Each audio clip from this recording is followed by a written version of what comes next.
પણ કાંઈક ને કાંઈક આ દેશની દીકરીઓ મહાન એ માટે છે સાહેબ.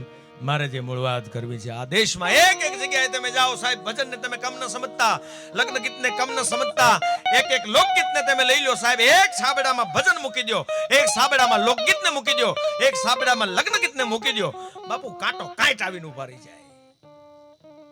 કારણ કે એની અંદર વેદના છે, કાંઈક મર્મ પડ્યું છે, કાંઈક ઇતિહાસ પડ્યો છે. પણ એને અંદર ઉતરીએ તો થાય, ખોજ કરીએ તો થાય. આપણે ગીત બધાએ સાંભળ્યું છે, નટવર નાનો રે કાનો રમે છે મારી કેડમાં, પણ એની અંદર કાંઈક ઘટના છુપાણેલી છે, એમાં આપણે ઉતર્યા નથી. આપણે જૂનું બહુ પ્રાચીન ગીત છે. શું કહે છે? કે મારે ટોડલે બેઠો રે મોર ક્યાં બોલે, હે મારે ટોડલે બેઠો રે મોર ક્યાં બોલે. હવે તમે સમજી શકો તો એમ કે છે કે મારે ટોડલે બેઠો રે મોર ક્યાં બોલે. મોર મારે ટોડલે બેઠો છે. મોર તો તમે એમ કહો છો કે મારે ટોડલે બેઠો છે, પાછા તમે એમ કહો છો મોર ક્યાં બોલે. મોર તો ટોડલે બેઠો નહીં, એમાં ઊંડા ઉતરો ત્યારે બાઈની વેદનાની વાત છે. શું કે છે? સમય ખરાબ હોય ને ત્યારે પોતાના પારકા થઈ જાય. શું કે છે? કે મારે ટોડલે બેઠો રે મોર કાં બોલે, હે મારે ટોડલે બેઠો રે મોર કાં બોલે. બેઠો છે ટોડલે પણ બોલતો નથી, એનું શું કરવું? નટવર નાનો રે કાનો રમે છે મારી કેડમાં. સાહેબ આ લોકગીત આપણે બહુ સાંભળ્યું, પણ એની પાછળની ઘટના કંઈક એવી છે. મરકી નામનો રોગ આવેલો,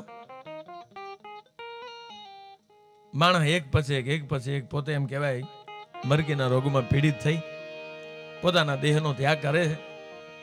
આખા પરિવારના માળા વિખાઈ ગયા. એમાં એક જુવાન દીકરી છે, પોતાના મા બાપ મરકીમાં ભોગ બની ગયા છે, પરિવાર આખો મરકીનો ભોગ બની જાય.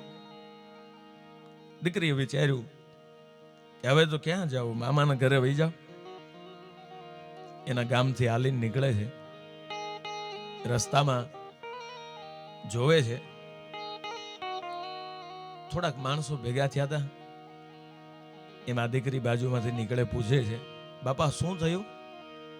કે થયું કાંઈ નથી, અહીંયા એક દીકરો છે બાજુમાં બેઠો છે, મોટી ઉંમરના એક માડી છે, એનો જીવ જાતો નથી. સૌ લોકો સમજાવે છે કે માં અમે શું કરીએ તો તારો જીવ જાય.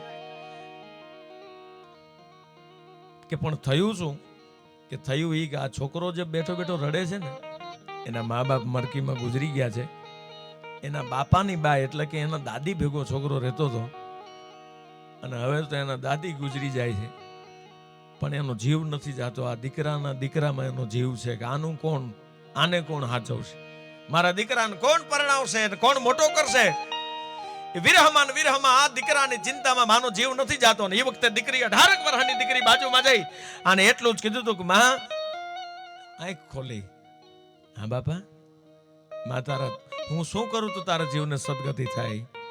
કે મારી બાજુમાં બેઠો બેઠો મારા દીકરાનો દીકરો રડે છે, એની હારે કોઈક લગ્ન કરે ને, એને કોઈક રાખી લે ને તો મારા જીવને સદગતિ મળે છે.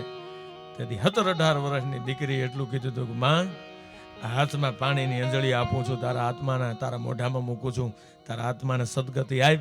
આજથી તારા દીકરાની સાથે લગ્ન હું કરી લઉં છું, એમાં ક્યાં મોટી વાત છે? આજથી તારા દીકરાની હારે હું 17-18 વર્ષની દીકરી હું લગ્ન કરી લઉં. અને હાથમાં પાણી લઈને માના મોઢામાં મૂક્યો, હાથ ખોળિયામાંથી પ્રાણ નીકળી ગયો સાહેબ. અને પછી છોકરો નાનો છે, આ કામ કરવા માટે જાય, પાણી ભરવા માટે જાય, દરણા દળાવવા માટે જાય, ત્યારે એને કાંખમાં બેસાડીને જાય છે.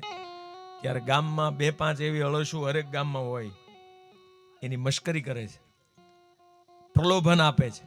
હે ગોરી, તું કે તો અમે તને ઘોઘાના ઘોડલા લઈ આવી દઈએ, તું કે તો તને શીતલની ચૂંદડી લઈ આવી દઈએ. શું કે છે એનો જવાબ સાંભળજો. કે તો ગોરી રે એ ઘોઘાના ઘોડલા લઈ આવી દઉં. સામે જવાબ આપે છે કે ઘોડલાનો એ ઘોડલાનો હાંકનાર રે કાનો રમે છે મારી કેળમાં.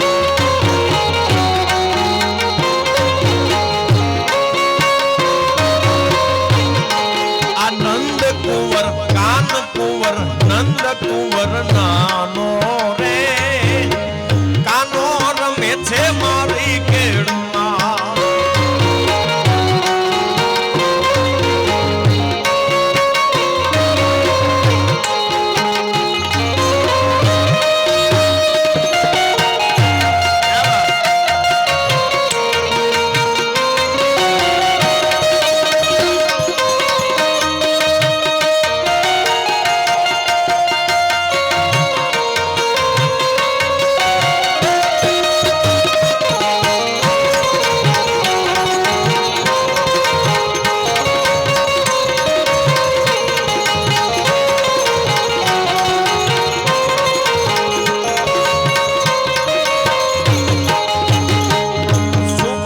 આપે છે એ તો